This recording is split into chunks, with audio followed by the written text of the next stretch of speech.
Field Marshal Birhaanuu Juulaatiif ajajaan humna waraana Somaliland wajjin mari'ataniiti jiru.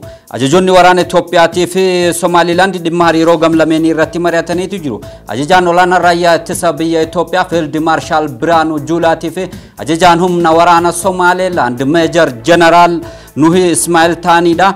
Dhimma walta'iinsa gamlameenii irratti wajjin mari'achuun isaanii dhaga'ameeti jira. Federeeshiniin dargaggoota Itoophiyaadha waliigalteen Itoophiyaa fi Somaliland jidduutti mallatteeffame injifannoo gaafii dargaggootaati jedhe.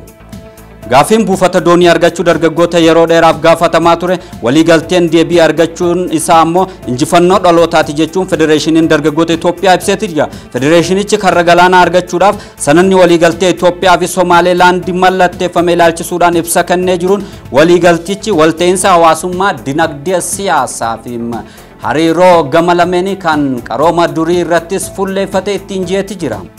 Manni maree Somaliland walgahii taa'uudhaan murtii garagaraa dabarseeti jira jedhame. Manni maree bakka bu'oota uummata Somaliland marii guyyaa kaleessaa ta'een Somaliland biyya waliigalteewwan idil addunyaa raawwachuuf kan ishee gargaaruu fi jidduu galtummaa Somaaliyaa kufaa kan taasisu egaa marii taa'ee booda sanada isaa raggaasiseeti jira. Raashiyaa fi Iraan maallaqa mataa isaaniitiin daldalachuudhaaf jedhameeti jira.